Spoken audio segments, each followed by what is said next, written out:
rasa iman kami Tuhan, untuk beribadah kepada Engkau, untuk memuji menyembah Engkau Tuhan. Ampuni atas kekurangan kelemahan kami, kita selalu mengiring Engkau Tuhan. Ampuni Tuhan, layakan kami di hadapan-Mu ya Bapa. Berikanlah kami kesehatan selalu ya Bapa.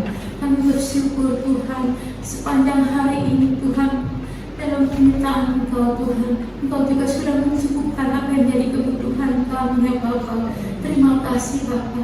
Kami tuh berdoa anak-anakku mungkin masih ada di perjalanan Tuhan, cepatkan langkah mereka agar mereka datang bersama-sama tempat ini untuk memuji menyembah Engkau juga Tuhan. Terima kasih Tuhan. Kami juga berdoa, kami serahkan pelayan-pelayan yang ambil bagian pada pagi hari ini Tuhan, baik pemain musik, singer, WL, multimedia, kolektor, serta kami di dalam kasih-Mu ya Bapa. Biar di dalam kami melayani Tuhan, biar menjadi berkat bagi di tempat ini.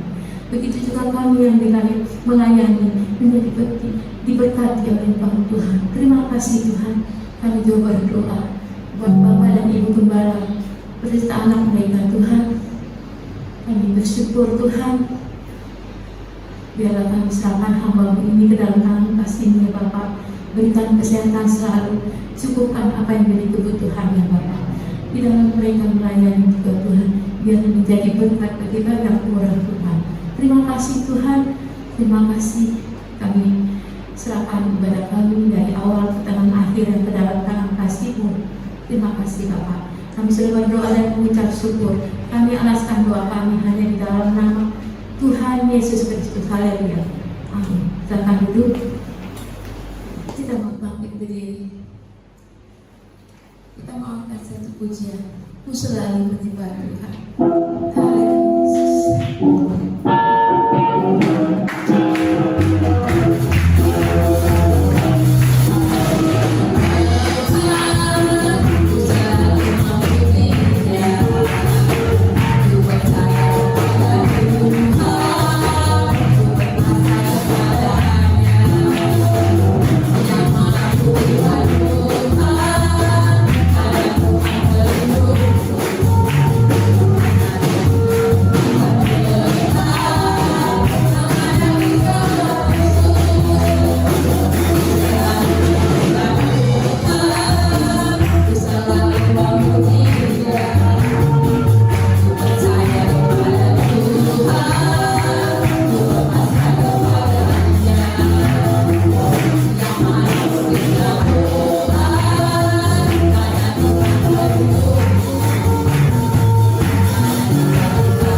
firman-Mu itu dalam setiap kehidupan kami.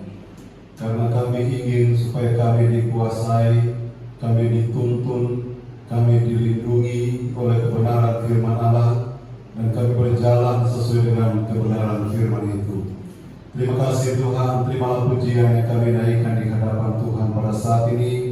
Karena kami yakin dan percaya ketika kami menaikkan pujian itu dengan sungguh-sungguh, dengan segenap hati, di dalamnya Engkau pasti sudah memberkati.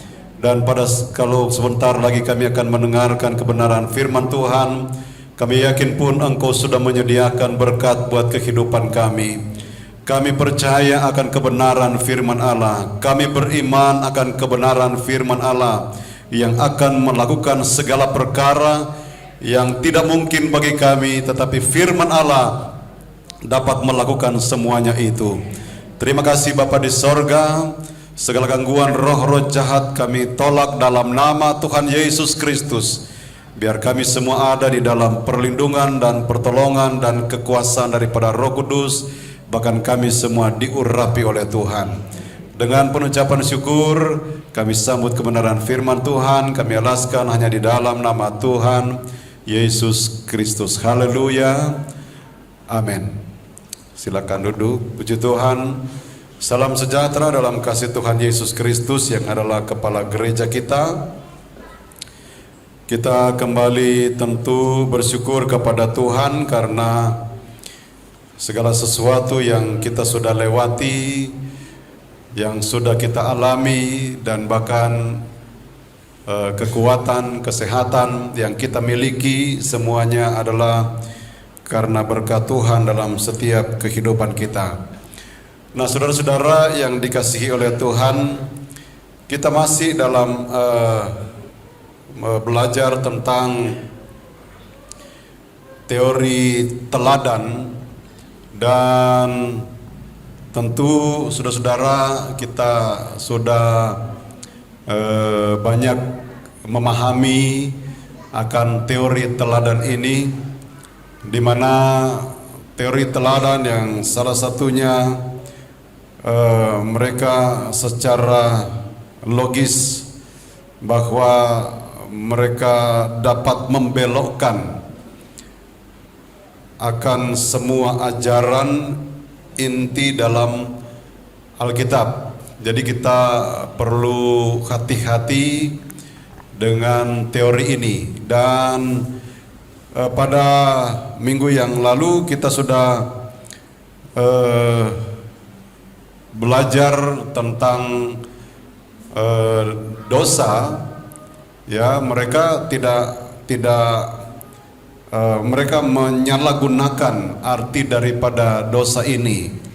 Dan kemudian kita sambung dengan iman, ya, karena berhubungan dengan dosa, di mana kalau segala sesuatu tidak dilakukan dengan iman, maka itu adalah dosa.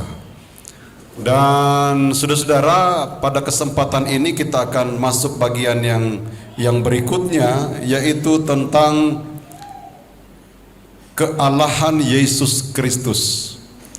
Jadi mereka tidak mengakui kealahan Yesus Kristus.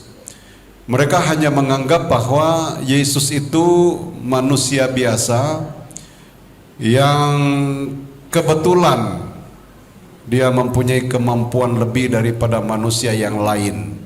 Ya, makanya ada teori kebetulan. Saudara-saudara, yang kita sudah belajar bersama, siapa kira-kira yang mengeluarkan hal-hal yang seperti ini? Kita tahu pada waktu Yesus masuk di Yerusalem, mereka menolak Yesus. Mereka menganggap bahwa dia adalah manusia biasa, karena mereka menjelaskan bahwa bukankah dia ini adalah anak Yusuf tukang kayu, anak Maria yang saudara-saudaranya bersama-sama dengan mereka. Sehingga mereka tidak percaya bahwa Yesus itu adalah Tuhan. Dan kita bersyukur kepada Tuhan karena melalui hal-hal yang seperti ini kita mempunyai pemahaman yang berbeda dengan mereka, sekalipun kita tidak melihat secara langsung Yesus itu secara tubuh, tetapi kita dapat mengimani, kita percaya bahwa Yesus adalah Tuhan. Dan di dalam ketuhanannya ini, saudara-saudara, ini merupakan satu hal yang juga penting, yang sudah banyak kali mungkin kita dengarkan berulang-ulang, bahwa di dalam Yesus sebagai Tuhan itu kita perlu memahami di dalamnya juga, saudara-saudara, bahwa tentang kealahannya, ya, kealahan Yesus itu, walaupun dia berinkarnasi, lahir melalui kandungan daripada Maria, tetapi kita dapat melihat bahwa ini semua adalah merupakan program Allah, rencana Allah. Dan kita belajar di dalam kebenaran firman Allah menyatakan bahwa Yesus walaupun secara manusia, tetapi dia adalah Allah. Ada sifat kealahan di dalam Yesus itu. Nah, untuk itu saudara-saudara, kita akan melihat kebenaran firman Allah, apa yang dikatakan oleh firman Allah, supaya teori yang dikatakan teori teladan ini bisa dipatahkan dengan kebenaran firman Allah. Sebab itu kita sebagai orang percaya, kita mempunyai alasan yang kuat, dasar yang kuat, sehingga kita bisa menyesuaikan atau bisa memperhatikan apakah ini adalah merupakan perjalanan atau langkah atau sikap daripada teori teladan atau tidak. Walaupun namanya teladan itu baik, tetapi ini disalahgunakan, ya. Dan kita melihat di dalam Yohanes pasalnya yang pertama, ayatnya yang pertama sampai ayatnya yang kelima, dan kemudian kita masuk di dalam ayatnya yang ke-14. Ayat-ayat yang sudah biasa kita dengarkan. Pada mulanya adalah firman.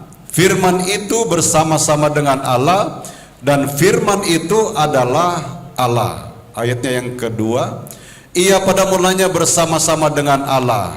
Ayat 3, segala sesuatu dijadikan oleh Dia, dan tanpa Dia tidak ada sesuatu pun yang telah jadi dari segala yang telah dijadikan. Ayatnya yang keempat, dalam Dia ada hidup, dan hidup itu adalah terang manusia. Ayat yang kelima, terang itu bercahaya di dalam kegelapan, dan kegelapan itu tidak menguasainya. Ayat yang ke-14, firman itu telah menjadi manusia dan diam di antara kita, dan kita telah melihat kemuliaannya, yaitu kemuliaan yang diberikan kepadanya sebagai anak tunggal Bapa, penuh kasih karunia dan kebenaran. Jadi kita sebagai orang yang percaya kepada Tuhan, kita perlu memahami akan siapa sebenarnya Yesus itu. Di dalam ayatnya yang pertama dikatakan, coba kembali kepada ayat yang pertama. Pada mulanya adalah firman, firman itu bersama-sama dengan Allah, dan firman itu adalah Allah. Jadi teori yang dipakai oleh orang-orang yang menganggap bahwa ini adalah hanya merupakan satu teladan biasa, itu dapat dipatahkan, disanggah dengan kebenaran ini. Dan tentu saudara-saudara, sebagai orang yang percaya kepada Tuhan, kita perlu memahami apa yang sebenarnya disampaikan oleh Yohanes di sini, bahwa pada mulanya adalah firman, firman itu bersama-sama dengan Allah, dan firman itu adalah Allah.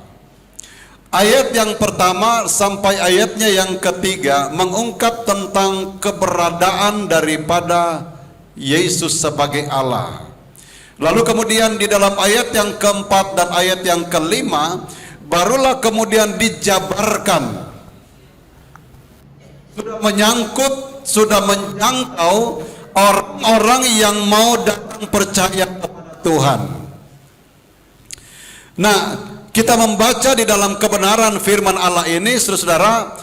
Jadi coba ayat yang keempat. Kalau ayat yang pertama dan sampai ayat yang ketiga tadi mengungkap tentang keberadaan daripada Allah, Yesus sebagai Allah, dan dalam Dia ada hidup, dan hidup itu adalah terang manusia. Mulailah di dalam ayat ini saudara-saudara menjelaskan bahwa Yesus ingin agar supaya Dia sendiri sebagai terang itu menjangkau setiap orang yang mau datang percaya kepadanya. Ayat yang kelima, terang itu bercahaya di dalam kegelapan, dan kegelapan itu tidak menguasainya.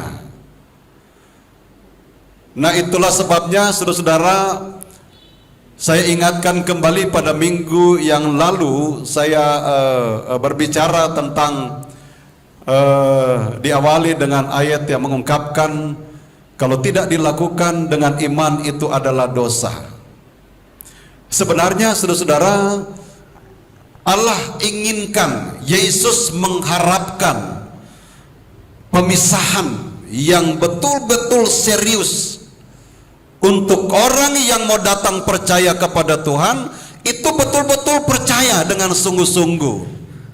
Jadi tidak terkontaminasi lagi dengan yang namanya dosa. Karena dosa itu kita tahu turunan-turunan kemudian dosa itu membuat manusia pengaruh, itu kan diakibatkan oleh kuasa kegelapan. Yang tadinya dia adalah malaikat Lucifer. Dialah kemudian yang kemudian menjadi pokok daripada dosa ini. Sebab yang dia lakukan adalah sesuatu yang bertentangan dengan firman Allah. Dia tidak menjalankan apa yang menjadi aturan firman Allah. Jadi kalau itu tidak diatur oleh kebenaran firman Allah, berarti diatur oleh siapa? Iblis. Kan cuma dua. Kalau bukan iman, berarti dosa. Nah, inilah saudara-saudara yang perlu kita perhatikan di dalam perjalanan hidup kita sebagai orang yang percaya kepada Tuhan, supaya ayat ini menjadi pengalaman pribadi kita. Di dalam ayat yang kelima ini kan jelas dikatakan terang itu bercahaya di dalam kegelapan. Orang yang percaya kepada Tuhan Yesus Kristus sebagai terang itu bercahaya di dalam kegelapan. Digambarkan dunia ini penuh dengan kegelapan. Jadi kita perlu tampil menjadi terang di dalam kegelapan ini. Ada haleluya saudara. Dan dikatakan kegelapan tidak sanggup, tidak dapat menguasai terang itu. Amin. Sebab kenapa kita diselimuti, kita mengikuti jalan-jalan yang diberikan oleh Allah, aturan yang sudah diberikan oleh Tuhan, jalan-jalannya, kebenaran-kebenaran firman yang Dia sampaikan, itu menjadi patokan untuk kita sebagai orang percaya melakukannya. Sehingga dikatakan di dalam bagian ini terang itu percaya di dalam kegelapan, dan kegelapan itu tidak menguasainya. Kita tidak bisa dikuasai oleh kegelapan. Kegelapan itu berbicara tentang dosa. Dosa tidak akan bisa menguasai kita. Sehingga di dalam 1 Yohanes mengungkapkan di sana, orang yang percaya kepada Tuhan seharusnya tidak lagi melakukan dosa. Amin. Dosa yang di dalam ayat itu kan, di dalam terjemahan yang lain mengungkapkan berulang-ulang. Jadi kalau itu sudah tahu dosa, berhenti. Amin. Ada haleluya saudara. Supaya benar-benar kuasa Allah itu nyata dalam kehidupan kita. Ayatnya yang ke-14. Di sana ada kemuliaan yang Tuhan ingin nyatakan buat orang yang percaya kepadanya. Firman itu telah menjadi manusia dan diam di antara kita, dan kita telah melihat kemuliaannya. Saudara pernah mengalami kemuliaan Tuhan? Melihat kemuliaan Tuhan, merasakan kemuliaan Tuhan, yang tadinya menghadapi banyak tantangan, puji Tuhan, karena kemuliaan Tuhan ada, sehingga tantangan itu bisa diselesaikan. Sekuat apapun yang ada di dalam dunia ini, saudara, yang ingin mempengaruhi kita, kalau kehidupan kita sudah serahkan ke dalam tangan Tuhan, maka kuasa itu yang akan berkarya dalam hidup kita. Kemuliaannya yaitu kemuliaan yang diberikan kepadanya sebagai anak tunggal Bapa, penuh kasih karunia dan kebenaran. Banyak kasih karunia yang Tuhan berikan kepada kita orang percaya. Kalaupun kita sekarang ada ini bagian dari kasih karunia Tuhan. Mungkin kalau mengikuti perjanjian lama, kita sudah tidak ada di sini semua. Mungkin kita sudah tidak lagi bisa beribadah, atau sudah ada karena ikutin perjanjian lama, saudara. Kalau kita melakukan satu pelanggaran, langsung kena hukuman. Tapi puji Tuhan, di dalam perjanjian yang baru terlalu banyak kesempatan yang Tuhan berikan kepada kita, sehingga kalau kesempatan itu engkau ada sekarang ini, karena kesempatan yang diberikan oleh Tuhan, karena di dalamnya ada kasih karunia Tuhan. Amin, saudara. Ada kasih karunia Tuhan, sebab saya bisa katakan, saudara, dan ini juga buat saya, belum semua kebenaran firman Allah kita sanggup melakukannya secara sempurna. Betul apa betul? Tidak bisa kita melakukannya secara sempurna. Tetapi kita sementara diarahkan oleh kebenaran firman Allah, supaya kita diberi kemampuan, pemahaman yang penuh untuk mempunyai kesanggupan supaya kita dapat melakukan kebenaran firman Allah itu. Itulah sebabnya saudara kita mendapatkan bantuan daripada Roh Kudus. Sebab dari diri kita sendiri kita pasti tidak bisa. Dan seharusnya sebagai orang yang percaya, kalau kita belajar kembali pada waktu-waktu yang lalu saudara, bagaimana kerinduan daripada perempuan Sirofenisia yang ingin supaya anaknya disembuhkan. Kita melihat di sana bukan tidak punya tantangan, banyak tantangan yang dia alami, tetapi keyakinannya, kepercayaannya kepada Yesus mendorong dia untuk tidak bisa dihalangi oleh apapun juga, sehingga apa yang menjadi tujuan daripada perempuan Sirofenisia ini bisa tercapai. Anaknya disembuhkan. Dan ini merupakan satu contoh buat kehidupan kita. Sebab kita sebagai orang yang percaya kepada Tuhan bukan tidak punya tantangan. Banyak sekali tantangan tentu. Tetapi tantangan ini dijadikan satu proses untuk kita dapat mengenal Tuhan secara pribadi, mengetahui tentang kekuasaan Tuhan. Yang sebentar kita akan melihat apa yang dikatakan oleh Rasul Paulus. Tetapi kita lihat dulu saudara, apa juga yang dikatakan oleh Rasul Paulus di dalam Efesus pasalnya yang pertama, ayatnya yang ke-8 dan ayatnya yang ke-9. Kita melihat di sana sebagai orang yang percaya kepada Tuhan. Di sana kalau tidak salah ada kata percaya. Ayat 18 dan 19. Dikatakan di sana, dan supaya ia menjadikan mata hatimu terang. Itu tadi masih ada sangkut paut dengan terang yang ada di dalam Yohanes tadi ya. Pasal yang pertama ayat yang ketiga, ayat yang keempat dan ayat yang kelima.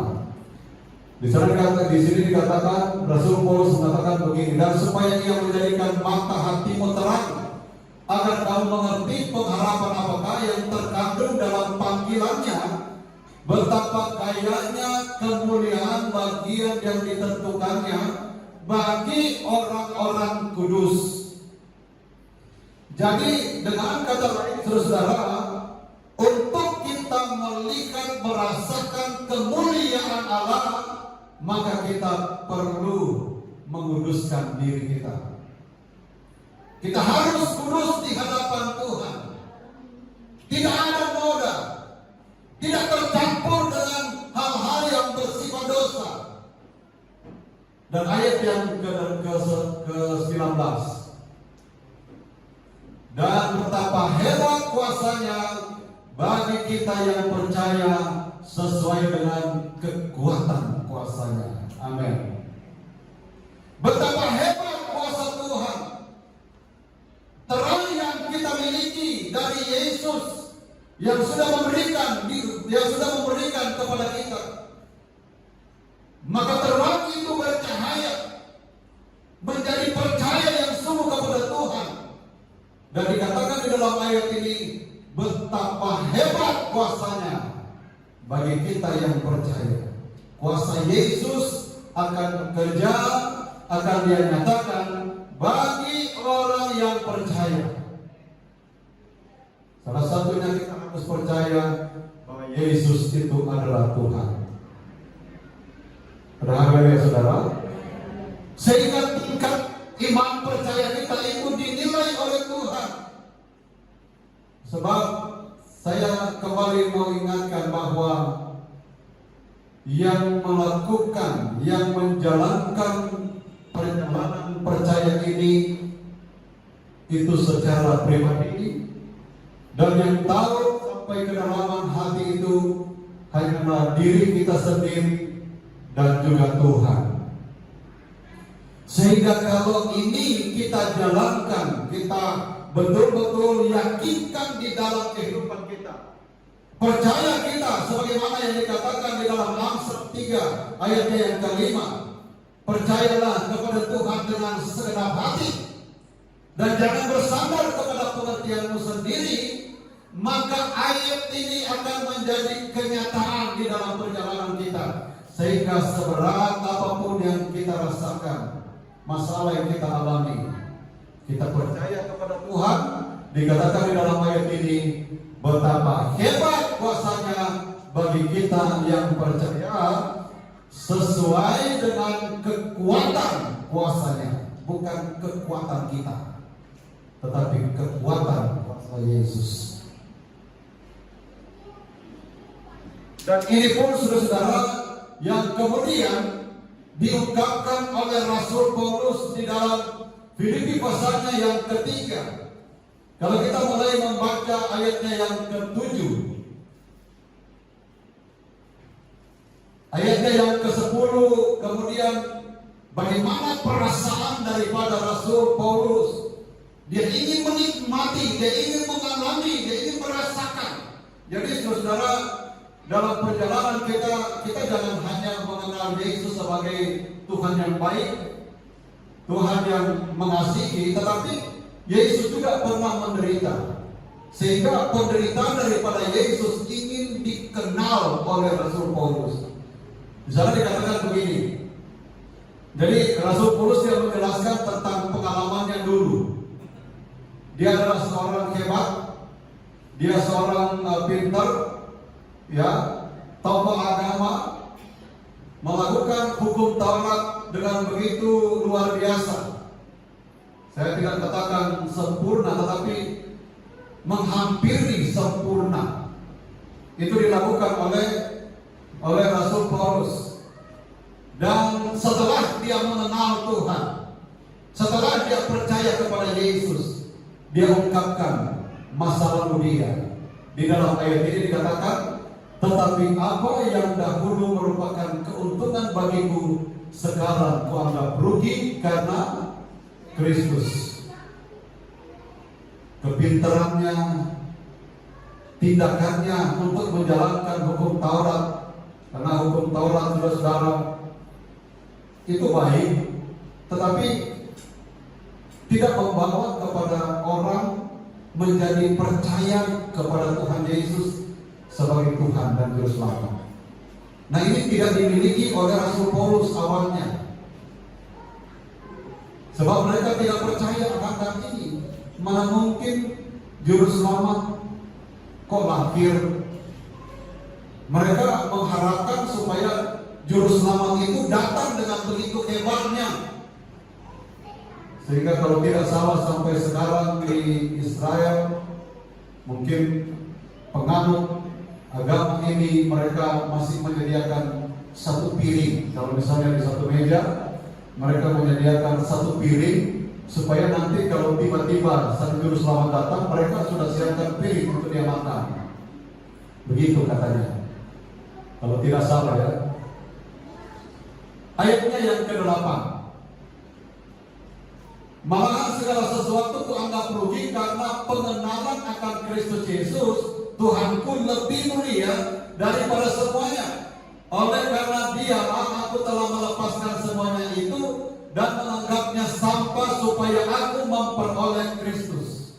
Jadi untuk memperoleh Kristus, pengenalan kepada Kristus, kita harus meninggalkan segala atribut yang bersifat jasmani.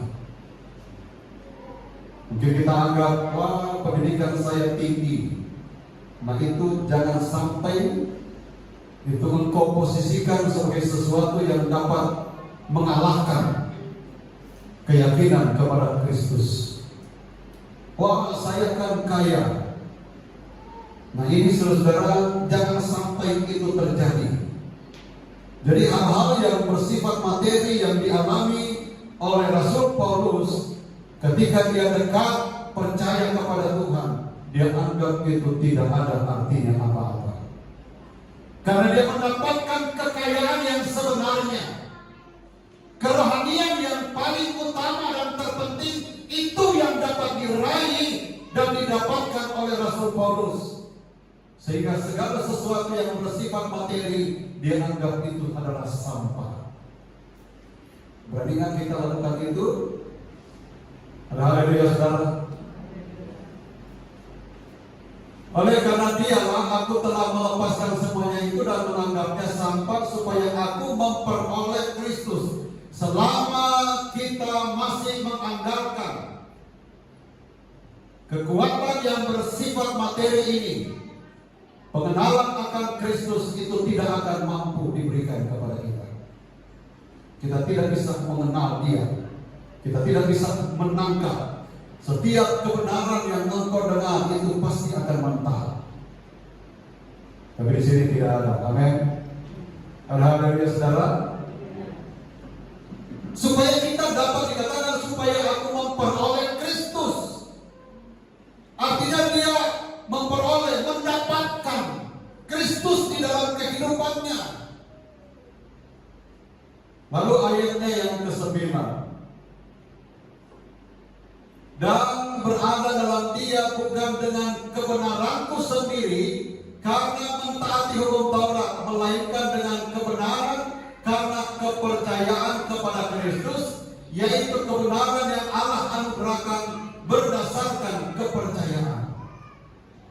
Nah, kita lihat ayatnya yang ke-10. Yang ku kehendaki, kita sama-sama baca supaya kita bisa lebih memahami mungkin ya akan ayat ini.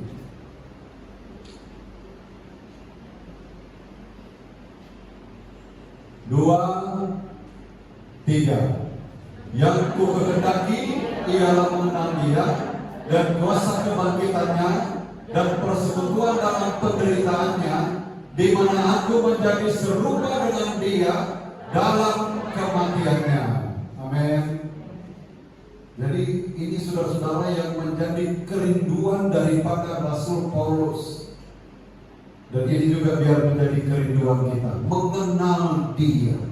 Mengenal yang ku kehendaki ialah mengenal Dia dan kuasa kebangkitannya. Dengan kata lain, kok bisa Yesus bangkit?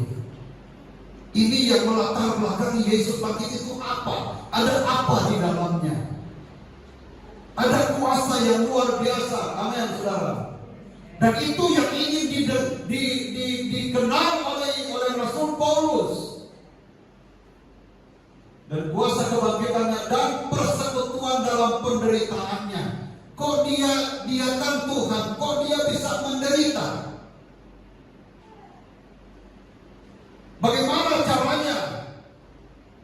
Nah, kita jangan melihat dari apa yang dikatakan penderitaan secara hurufiah, tetapi kita melihat penderitaan yang dialami oleh Yesus bukan hanya secara hurufiah, saudara, tetapi Dia menderita dan Dia tidak membalas apa yang melakukan penderitaan itu kepadanya.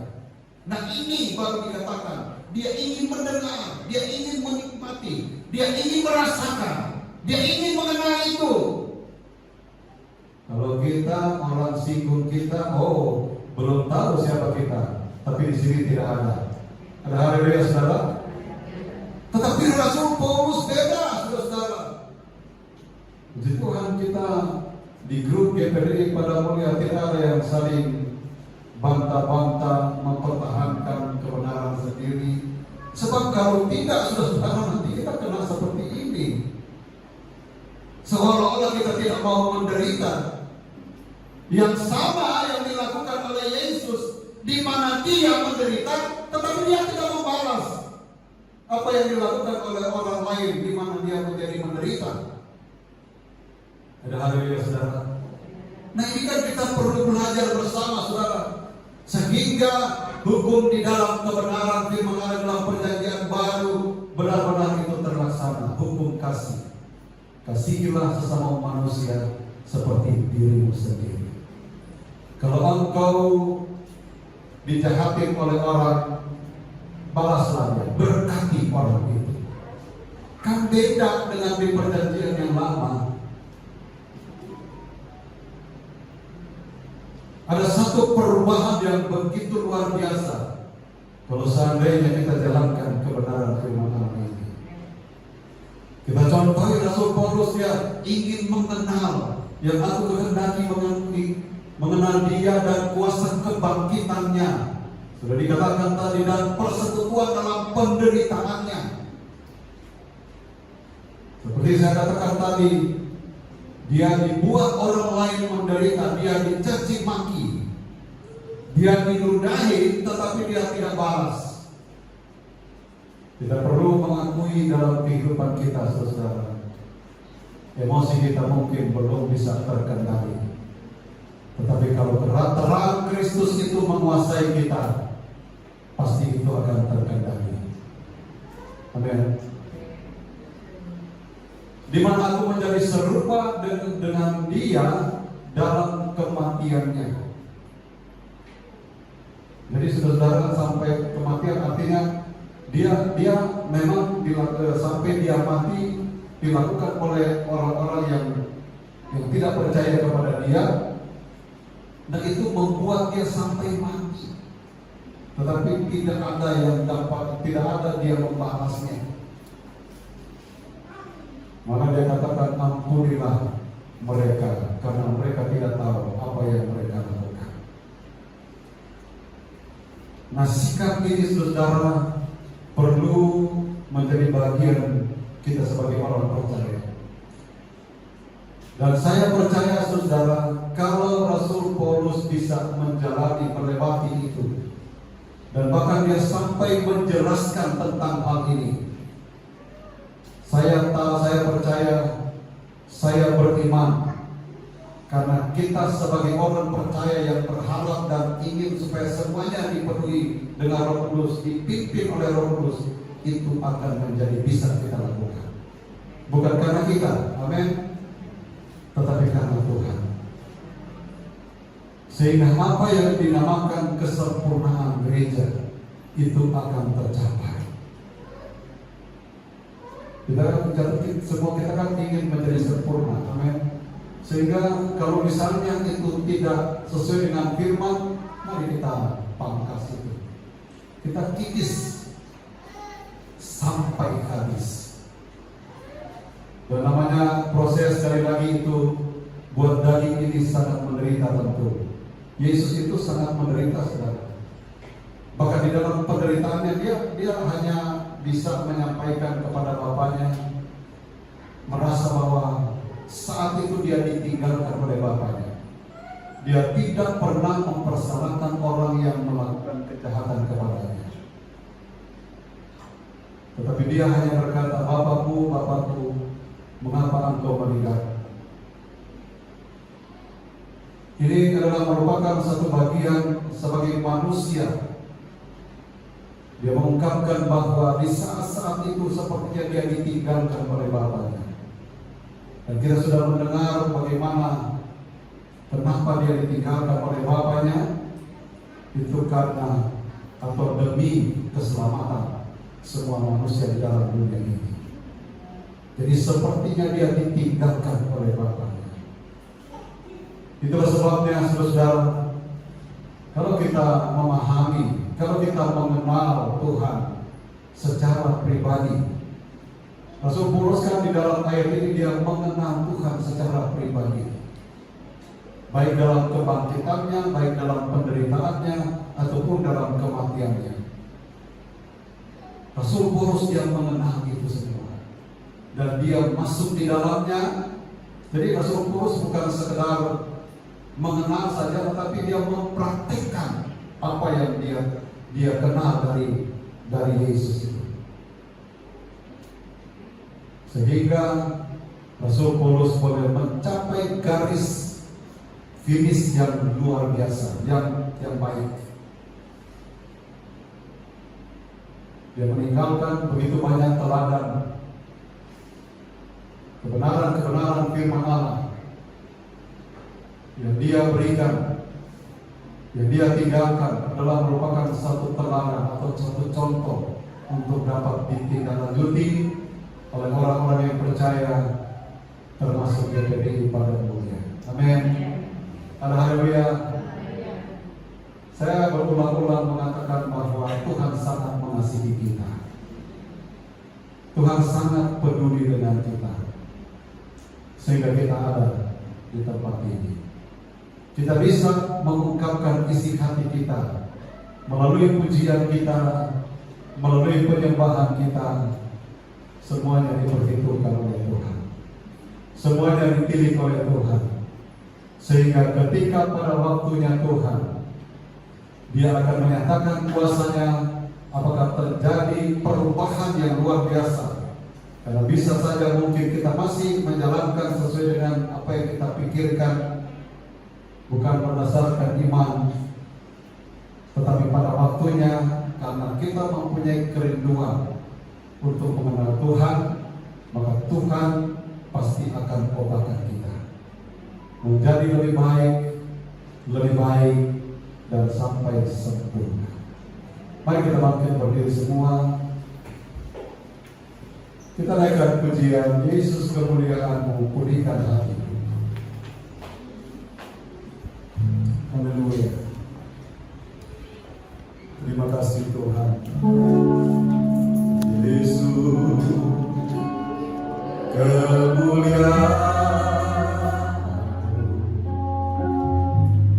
pulihkan hatiku.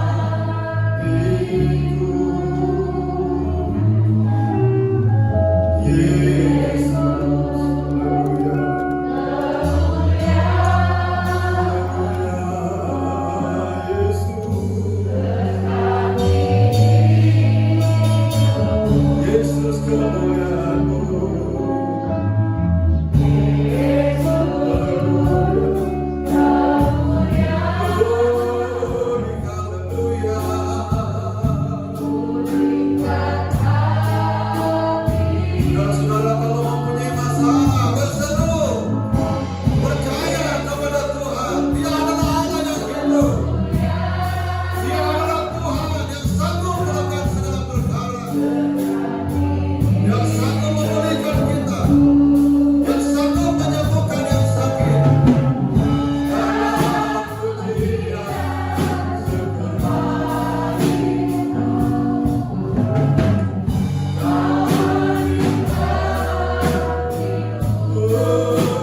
haleluya, haleluya.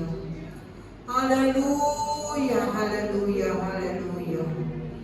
Haleluya, terpuji-pujilah Engkau Tuhan. Allah yang baik bagi kehidupan kami.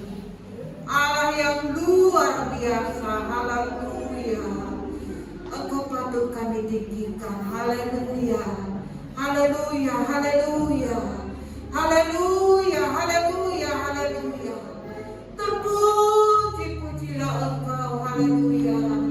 Haleluya, haleluya, haleluya. Haleluya, haleluya, haleluya. Kami sembah Engkau Tuhan. Kami tinggikan Engkau, haleluya. Segala pujian, segala kemuliaan hanya bagi Engkau. Karena Engkau hadir di dalam kehidupan kami.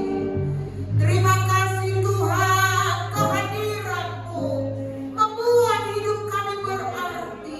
Haleluya. Kami bukan siapa-siapa Tuhan. Kalau bukan Engkau, kalau bukan Tuhan yang membuat hidup kami berarti. Haleluya, haleluya. Segala kemuliaan, segala pujian hanya bagi Engkau. Haleluya, haleluya, haleluya. Haleluya, haleluya. Haleluya, haleluya. Terima kasih Tuhan.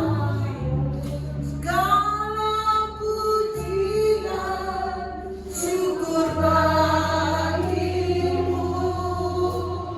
Amin. Kau hadir dalam hidupku. Kini ku datang sujud di hadapan-Mu.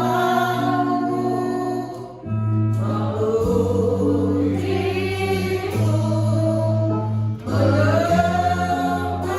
menyembahmu, Yesus, ku menyembahmu. Segala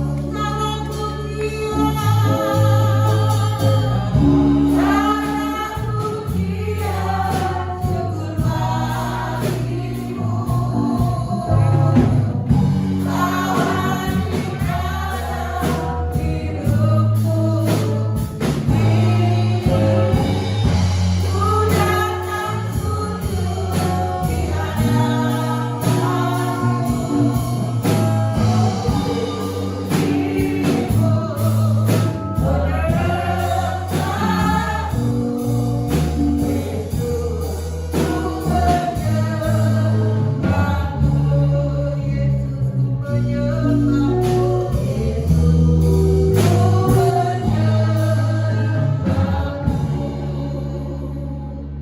Haleluya, haleluya. Terima kasih Tuhan Yesus. Engkau senantiasa mengingatkan kami melalui firman-Mu untuk benar-benar hidup di hadapan Tuhan seperti apa yang Engkau mau Tuhan.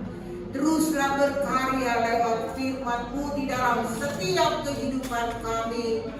Penuhkan kami dengan kuasa Roh Kudus agar kami mampu untuk melakukan apa yang Engkau mau, apa yang firman-Mu inginkan, agar benar-benar hidup rohani kami semakin dibentuk oleh Tuhan, semakin kuat di dalam Tuhan, semakin tangguh di dalam Engkau Tuhan. Menghadapi hari-hari yang penuh dengan kesulitan, menghadapi hari-hari yang penuh dengan tekanan ujian, kami percaya kami akan keluar menjadi pemenang karena kami punya kekuatan di dalam kebenaran dan kuasa-Mu. Inilah andalan hidup kami sebagai anak Tuhan. Firman dan Roh Kudus adalah andalan kami, kekuatan kami menghadapi apapun yang terjadi di dalam dunia ini. Dan kami yakin kami akan selalu menjadi pemenang, bahkan lebih daripada pemenang, karena Engkau yang menjamin hidup kami. Terima kasih Bapa, teguhkan firman-Mu di dalam kami, agar benar-benar kami dapat melihat, merasakan, menikmati hadir-Mu di dalam hidup kami, dan kami semakin dekat dengan Engkau Tuhan. Terima kasih, berkati hamba-Mu yang sudah melayani kami dengan firman-Mu. Tuhan, pakai dia lebih lagi, urapan ada di atas hidupnya. Engkau berikan dia senantiasa kekuatan, kesehatan. Dengan itu Engkau dipermuliakan atas kehidupan hamba-Mu. Dalam nama Yesus kami bersyukur, kami terima kebenaran firman-Mu. Haleluya. Amin. Silakan duduk. Ya, mari semua bangkit berdiri dan kita akhiri ibadah kita. Kita nyanyikan doa Yabes, saya kembalikan kepada Bapak Gembala. Kiranya Engkau memberkati aku berlimpah-limpah dan daerahmu.